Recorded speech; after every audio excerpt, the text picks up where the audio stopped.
미국의 세들백 교회가 아주 건강한 교회로 유명합니다. 그리고 릭 목사님이 굉장히 유명하신 분이 됐습니다. 오바마 대통령 취임식 때 기도하신 분이죠. 이분이 아주 베스트셀러를 썼습니다.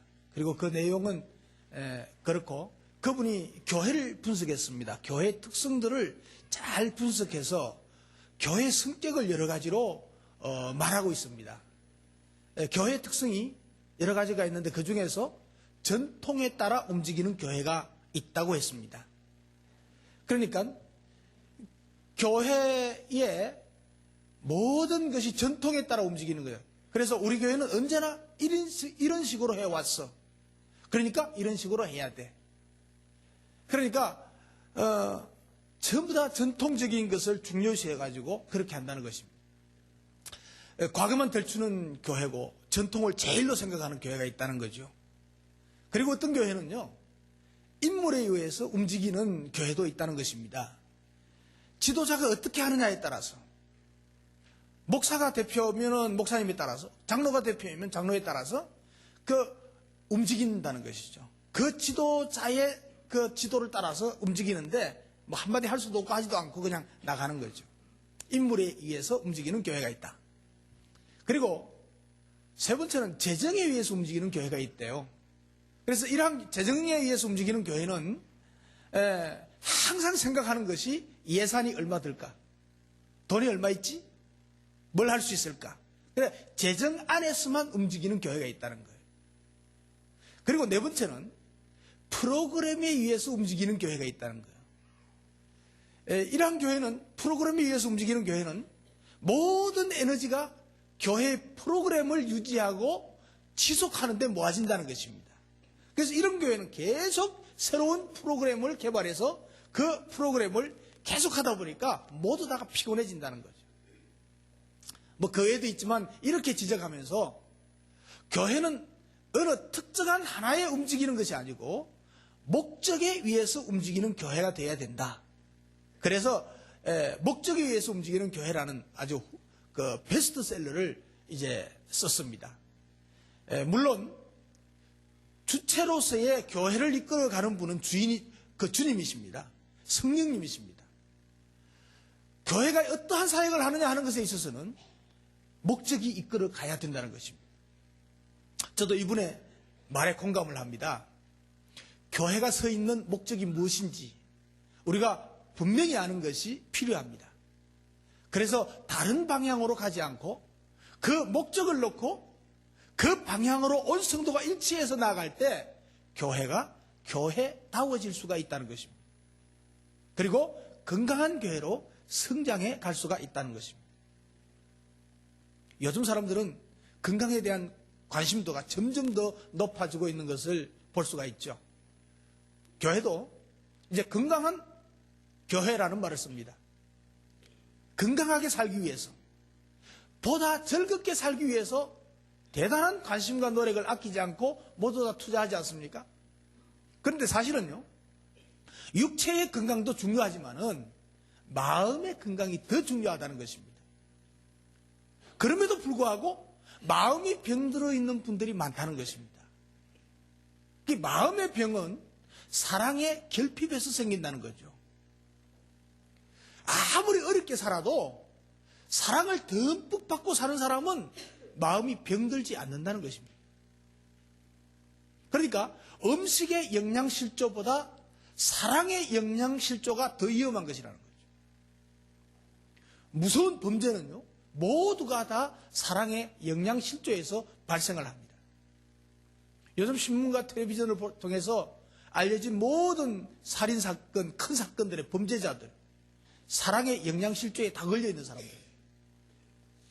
이 세상의 모든 문제가 그 뿌리를 들여다보면 사랑 결핍에서 시작이 됩니다. 충만한 사랑이 있으면 모든 문제가 되질 않습니다. 아프리카에서 지금도 많은 사람들이 굶어 죽고 있습니다. 미국 사람들은 날마다 아프리카 사람들요 50명을 먹여 살릴 수 있는 돈으로 개에게 투자한답니다.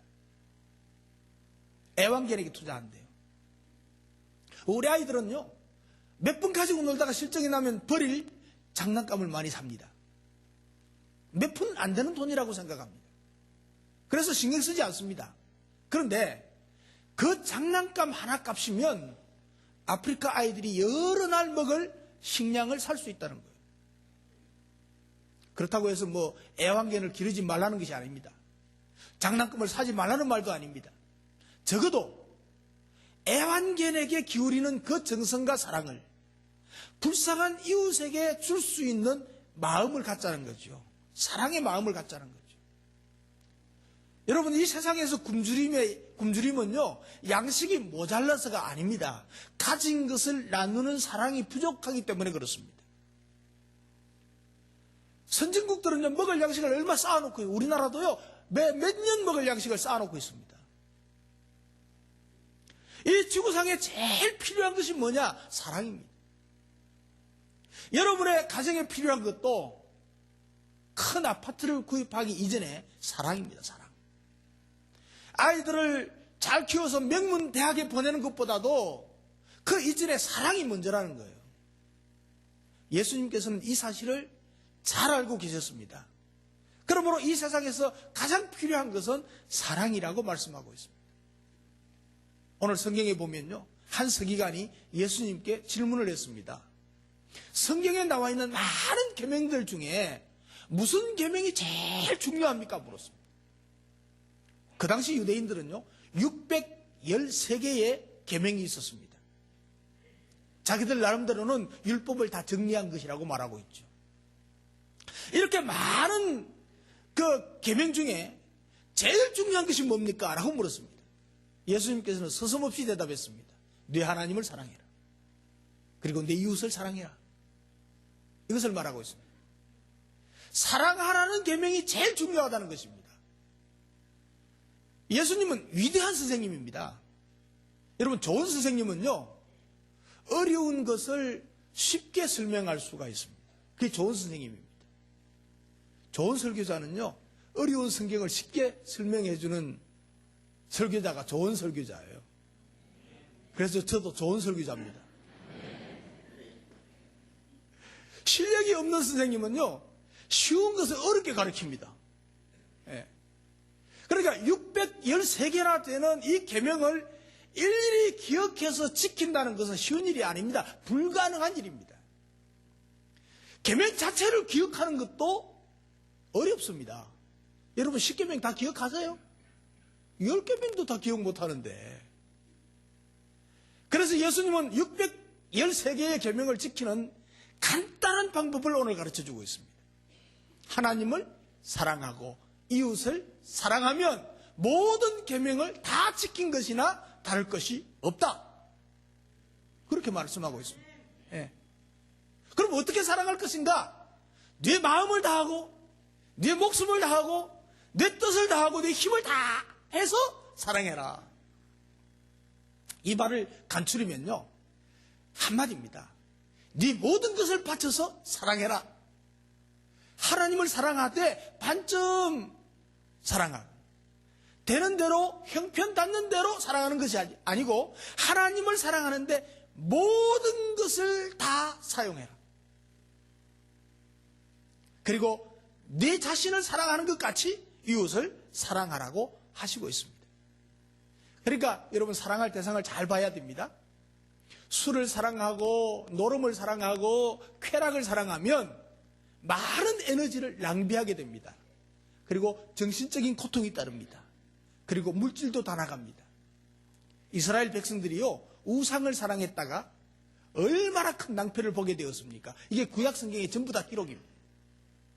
하지만 하나님을 사랑하는 사람들은 힘을 얻습니다. 하나님을 사랑하는 사람들은 손해보지 않습니다. 하나님을 사랑하는 사람들은 약할 때에 힘을 받습니다. 문제가 있을 때 그 문제 해결을 받고 기적을 체험하게 될 줄로 믿습니다.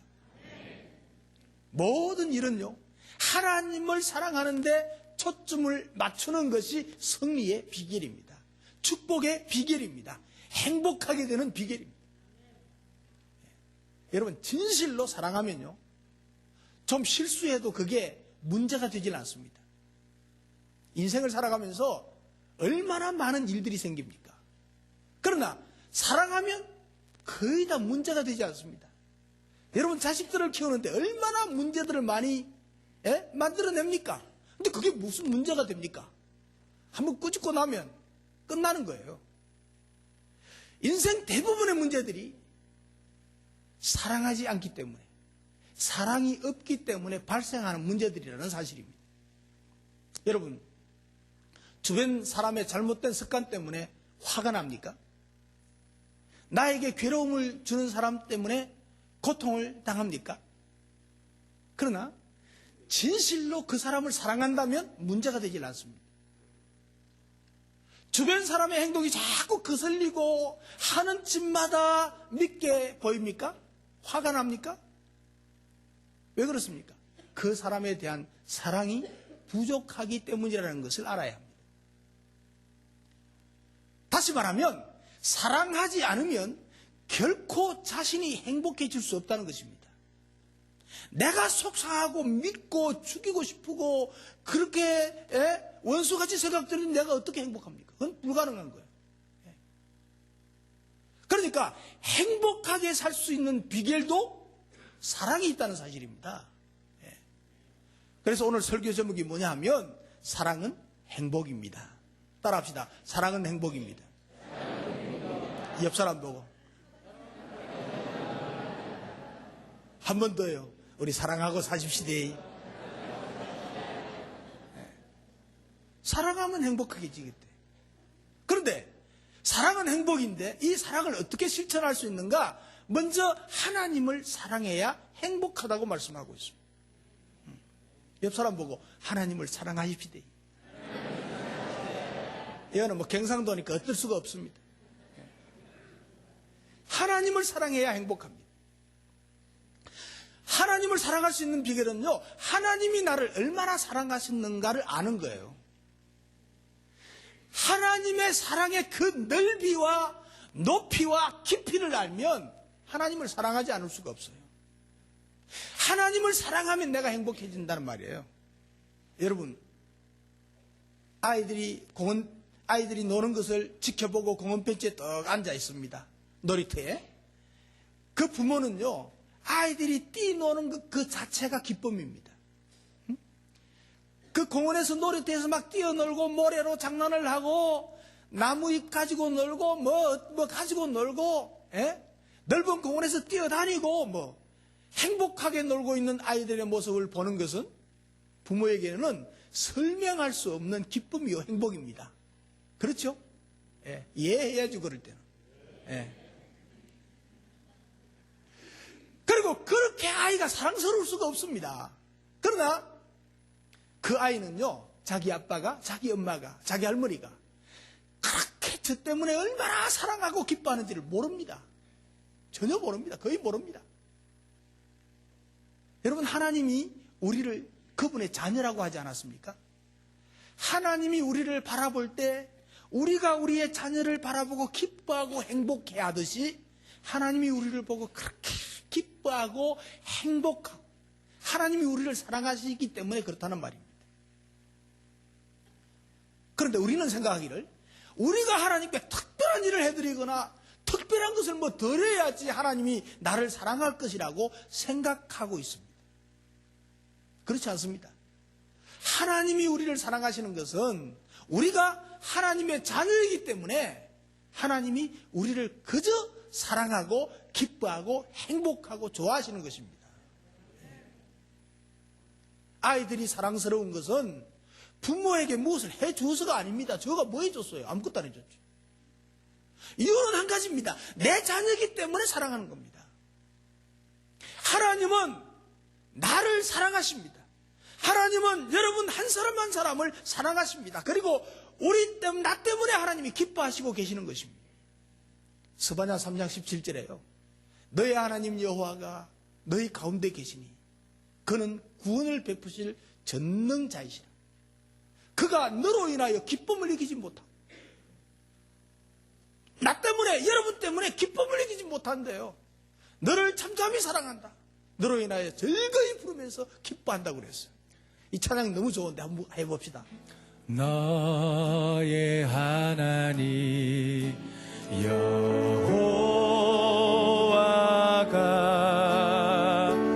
너의 가운데 계시니 그는 구원을 베푸실 전능자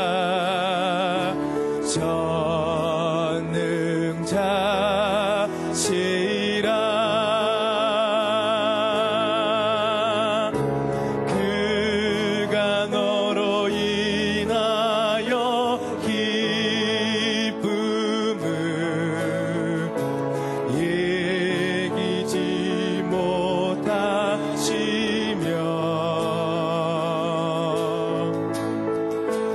너를 잠잠히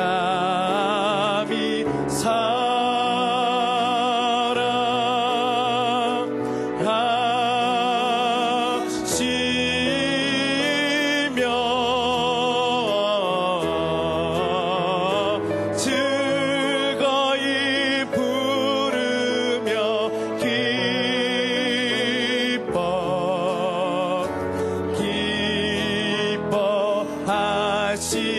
기뻐하시리라. 하나님이 우리를 보고 너무너무 기뻐하신대요.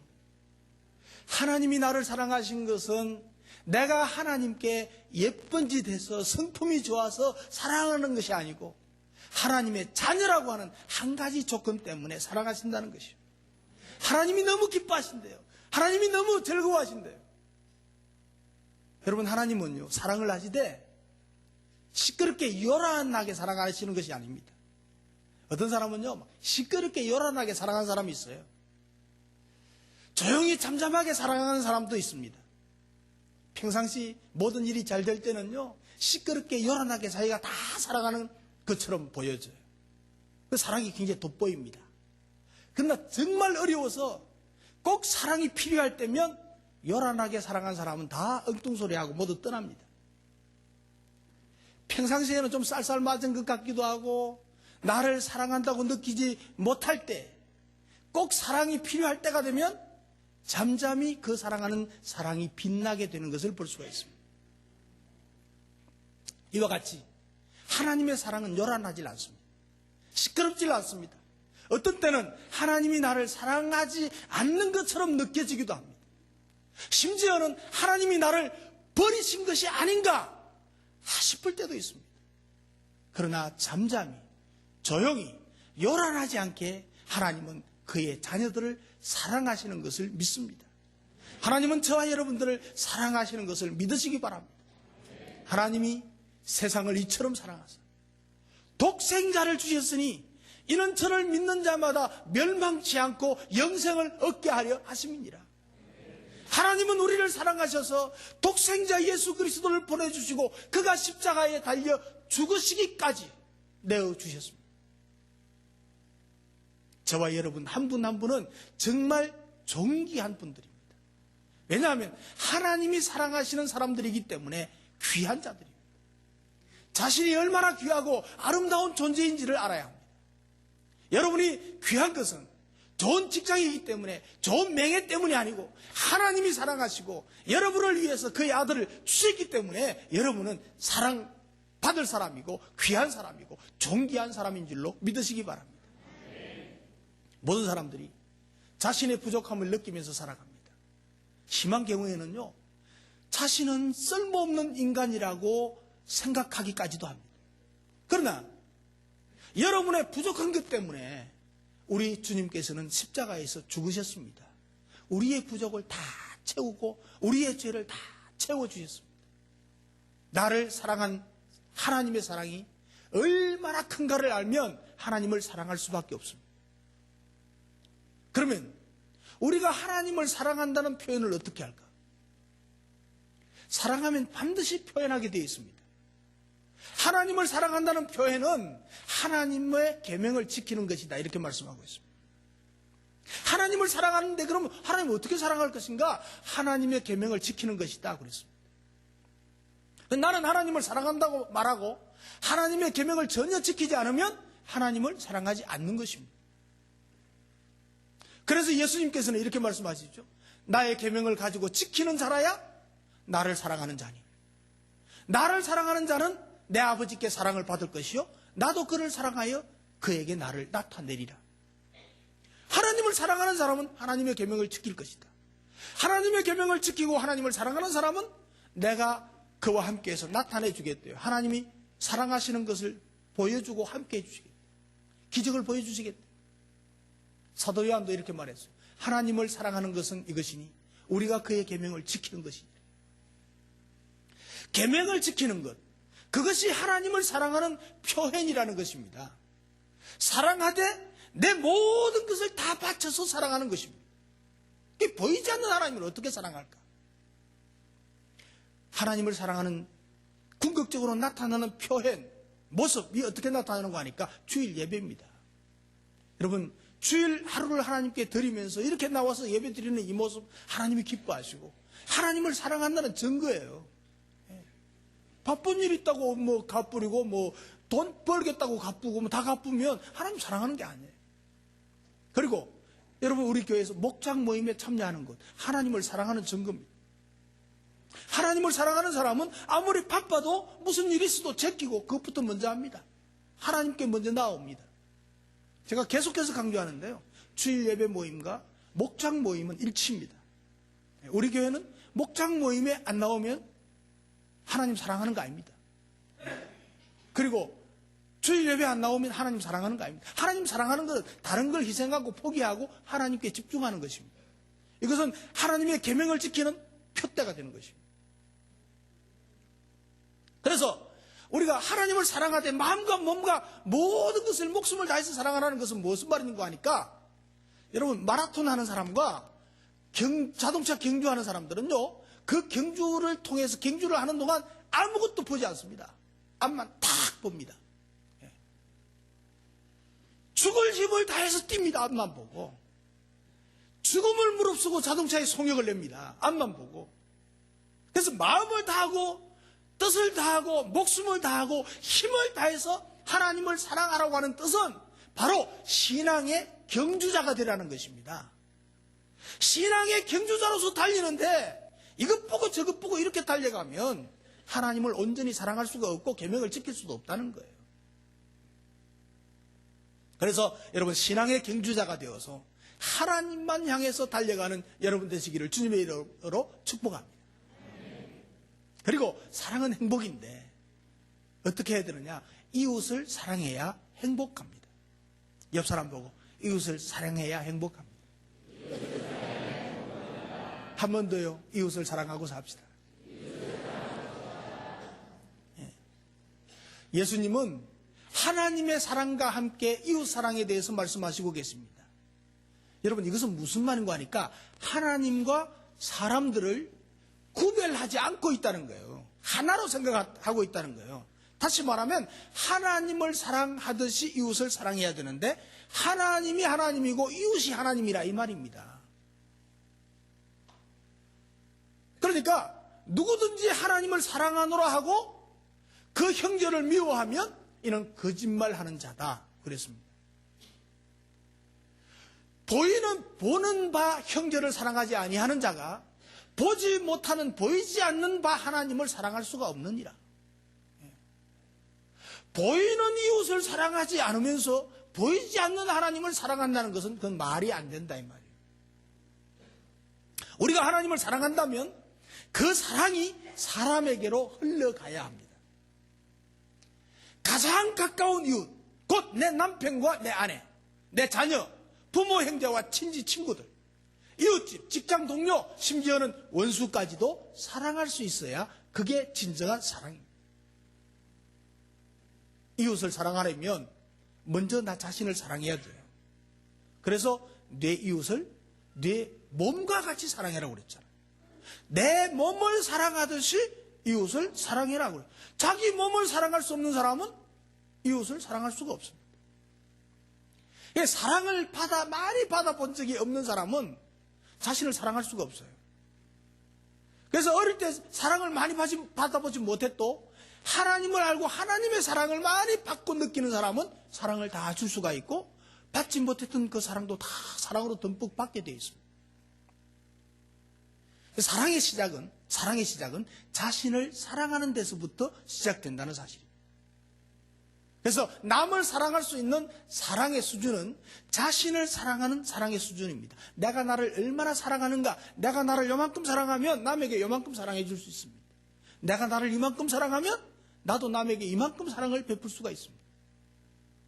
자신을 조금밖에 사랑할 줄 모르는 사람은 남도 조금밖에 사랑할 수밖에 없습니다. 자신의 삶에 충실하고 자신의 삶에 기쁨이 있어야 남을 사랑할 수 있죠. 따라서 이웃을 사랑하고자 하는 사람은 자신을 귀하게 여기고 자신을 잘 가꾸어 나가야 된다는 것입니다. 여러분, 사람의 욕망은요, 그 어떤 것으로도 무엇으로도 채울 수가 없다는 사실 아십니까? 아무리 돈을 많이 벌어도 만족은 없습니다. 꿈 깨세요. 예. 아무리 높은 지위에 올라가도 마음의 허전함은 채워지지 않습니다. 꿈 깨야 합니다. 이 세상에 무엇도 사람을 만족시킬 수가 없습니다, 여러분. 그럴 수밖에 없는 것이 인간은 천하보다도 크기 때문에 그렇습니다. 예수님 말씀입니다. 사람이 만일 온 천하를 얻고도 제 목숨을 잃으면 무엇이 유익하리요? 사람이 무엇을 주고 제 목숨을 바꾸겠느냐? 사람의 목숨은 천하보다도 크다. 사람이 천하보다도 큰데 100평짜리 아파트가 사람의 마음을 채울 수가 없다는 거예요. 예? 주식 100만 주가 사람의 마음을 채울 수가 없다는 거예요. 사람보다도 더 큰 것이 있어야 채울 수가 있습니다. 그래서 사람보다 더 큰 것이 뭔가? 하나님입니다. 하나님. 그러니까 이웃을 사랑하고 섬기는 것은 내가 행복하게 되는 비결입니다. 내가 사랑을 가지고 나만큼 큰 것, 나보다 더 큰 하나님을 나에게 채울 때 거기에 행복이 있는 것입니다. 우리 교회는 정말로 잘 섬깁니다. 목장에서의 섬김은요, 정말 감동 자체입니다. 1년 전에 우리 어떤 목원이 남편이 암투병으로 병원에 입원했었습니다. 근데 우리 목장 식구들이, 우리 교인들이 얼마나 잘 섬겼는지요. 가서 위로하고 기도해주고 베풀고, 그 사랑을 옆에 있는 환자께서 가만히 보고 감동을 받았어요. 그래서 자기가 예수 믿겠다고. 그래서 예수 믿었어요. 지난주에 등록했어요. 그 전에 벌써 우리 임 목사님 가서 예수 영접하고 영접 기도 드리고. 근데 오늘 그 환자분이요, 너무 우리 교회 오고 싶다고 해서 오셨대요. 오셨습니까? 어디 계십니까? 아, 거기 계시네. 예, 우리 박수 한번 격려하시죠.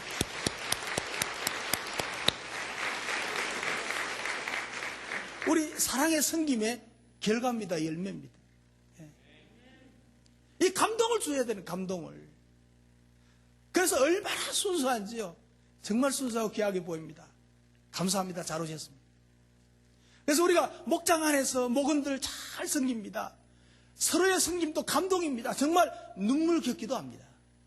뿐만 아니고 VIP들, 그 전도 대상자들의 섬김도 놀라울 뿐입니다.